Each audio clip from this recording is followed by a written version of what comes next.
Assalamualaikum warahmatullahi wabarakatuh. Perkenalkan, nama saya Tiara Windiarti dari kelas STR 1B. Saya akan menjelaskan mengenai bagian-bagian dari sistem reproduksi beserta fungsinya. Yang pertama ada sistem reproduksi wanita internal. Yang pertama ada vagina sebagai tempat menstruasi. Vagina berfungsi sebagai saluran keluarnya darah dan jaringan menstruasi dari rahim. Yang kedua reproduksi. Vagina berfungsi sebagai jalan masuknya sperma ke rahim dan saluran persalinan. Lalu pertahanan imun. Vagina berfungsi melindungi tubuh dari patogen berbahaya melalui pH asam, flora lokal, dan sinyal kimia. Lalu yang terakhir sebagai seksual. Vagina berfungsi sebagai respon gairah wanita dan kenikmatan seksual. Lalu selanjutnya ada serviks. Serviks atau leher rahim adalah bagian rahim yang terhubung ke vagina. Fungsinya adalah untuk memproduksi lendir yang membantu menyalurkan sperma dari vagina ke rahim saat berhubungan seksual. Serviks juga berfungsi melindungi rahim dari bakteri dan benda asing dari luar. Selanjutnya ada uterus. Uterus atau rahim memiliki beberapa fungsi, yaitu menampung sel telur yang telah dibuahi oleh sperma, memberi makan sel telur yang telah dibuahi hingga menjadi janin, melindungi janin saat berkembang, bertanggung jawab atas siklus menstruasi, menyokong perkembangan embrio pada tahap awal, mendorong janin keluar melewati jalan lahir saat bersalin. Lalu ada tuba falopi sebagai tempat berjalannya sel telur atau ovum dari ujung tuba falopi infundibulum menuju rahim. Selain itu, tuba falopi juga menjadi tempat terjadinya pembuahan sel telur dengan sperma. Nantinya sel telur yang telah dibuahi tersebut akan dibawa dan menempel atau implantasi pada lapisan dinding rahim.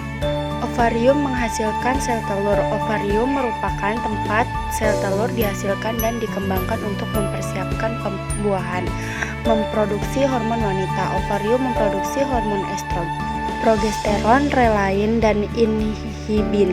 Hormon-hormon ini memiliki peran penting bagi tubuh seperti membantu mengembangkan karakteristik wanita dewasa dan proses menstruasi dan kehamilan. Melindungi sel telur. Ovarium berfungsi melindungi sel telur sampai siap untuk dibuahi. Lalu selanjutnya ada sistem reproduksi eksternal wanita. Yang pertama ada mons pubis. Mons pubis memiliki beberapa fungsi, yaitu sebagai bantalan tulang kemaluan saat hubungan seksual, membantu meningkatkan daya seksualitas, memproduksi feromon yang dapat meningkatkan ketertarikan seksual. Lalu ada klitoris, pusat kepuasan seksual. Klitoris merupakan pusat kesenangan seksual bagi wanita saat berhubungan seks. Respon seksual, saat dirangsang klitoris akan terisi dengan darah dan menjadi ereksi. Ereksi klitoris dapat meningkatkan sensasi dan memfasilitasi respon seksual. Bagian dari anatomi reproduksi wanita. Secara anatomi, klitoris terkait dengan organ-organ reproduksi wanita lainnya. Lalu selanjutnya ada labia minor, menutupi lubang vagina dan uretra saat tidak terstimulasi secara seksual dan menjadi lebih terbuka saat gairah seksual. Lalu ada labia mayora. Labia mayora atau bibir besar berfungsi untuk melindungi organ reproduksi wanita bagian luar lainnya, seperti labia minora, klitoris, lubang kemih, dan lubang vagina. Labia mayora juga melindungi organ reproduksi wanita dari infeksi. Lalu ada himen atau selaput darah, tidak memiliki fungsi khusus pada tubuh wanita. Selaput darah merupakan bagian tubuh yang tersisa dari perkembangan janin dan tidak memiliki fungsi tertentu setelah lahir. Lalu ada vestibulum. Vestibulum merupakan alat reproduksi bagian luar yang berfungsi untuk mengeluarkan cairan yang melumasi vagina saat bersenggama.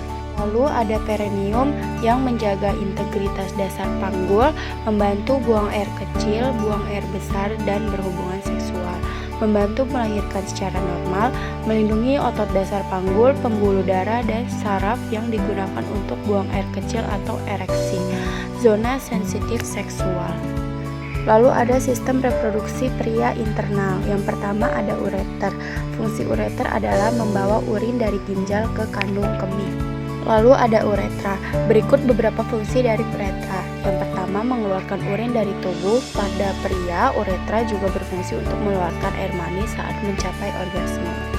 Lalu ada vesicula seminalis yang menyimpan sperma sementara saat inseminasi. ejakulasi tidak terjadi, membantu mengeluarkan air mani saat ejakulasi, membuat air mani yang lengket sehingga menempel lebih lama di saluran reproduksi wanita. Lalu ada kelenjar prostat. Yang pertama, memproduksi air mani. Kelenjar prostat menghasilkan cairan yang menjadi bagian dari air mani bersama dengan cairan dari kelenjar lain dan sel sperma dari testis. Cairan prostat menyumbang 20-30% volume air mani. Lalu menutup saluran kemih saat ejakulasi. Saat ejakulasi, otot prostat akan menutup saluran kemih untuk mencegah air mani masuk ke dalam kandung kemih, lalu membantu mengatur aliran urin. Kelenjar prostat mengelilingi uretra sehingga berperan dalam mengatur aliran urin, lalu mendukung kinerja hormon testosteron. Kelenjar prostat mengubah hormon testosteron menjadi DHT yang meningkatkan hasrat seksual dan merangsang perkembangan karakteristik pria, menjaga sperma tetap hidup. Cairan prostat mengandung gula, enzim, dan bahan kimia alkali yang membantu menjaga sperma tetap hidup.